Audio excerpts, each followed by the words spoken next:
એક અપૂર્ણાંક સંખ્યાના અંશમાં 200% છે તથા છેદમાં 350% છે ને એવું કીધું છે 200% છે તથા 350% નો વધારો કરવામાં આવે છે. એટલે હવે તમે સમજો, ફોર એક્ઝામ્પલ એક અપૂર્ણાંક સંખ્યા છે. અપૂર્ણાંક સંખ્યામાં શું હોય? ઉપર અંશ હોય અને નીચે શું હોય?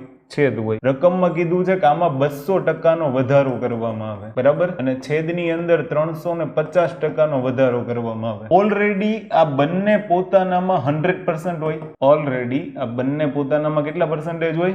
100%. આ 100% માં 200% નો વધારો એટલે કેટલા થાય? 300%. અને આ 100% છે છેદ, તો એમાં 350% નો વધારો એટલે છેદ કેટલા ટકા થાય? 450%. અને ઈ ગુણોત્તર તમને 8:21 કીધો છે, તો ઈ ગુણોત્તર કેટલો કીધો છે? 8:21. તો તે અપૂર્ણાંક શોધો. નવો અપૂર્ણાંક કઈ રીતના મળશે? જોજો, 0 0 કેન્સલ, પરસેન્ટેજ કેન્સલ, 15 તેરી 45, 15 દુ 30, 3 સત્તા 21 અને 2 ચોક 8. કેટલા મળશે?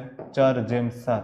નવો ગુણોત્તર કેટલો મળશે? 4:7. 200% નો વધારો અંશમાં એટલે ઈ 300 થયા, બરાબર. 350% નો વધારો એટલે ઈ 450 થયા. તો તમે શું કરશો? 0 અને 0 કેન્સલ, 15 દુ 30 અને 15 તેરી 45. 2/3 મળ્યું. તો હવે તમે ધ્યાનથી સાંભળજો, ગુણોત્તર 8/21 છે. તો આ જે 2:3 છે ને એનો વ્યસ્ત કરી નાખો, ગુણ્યા 3/2 કરી નાખો એટલે જવાબ. તો 2 ચોક 8, 3 સત્તા 21, તો 4/7 આ નવો ગુણોત્તર મળે, નવો અપૂર્ણાંક મળે.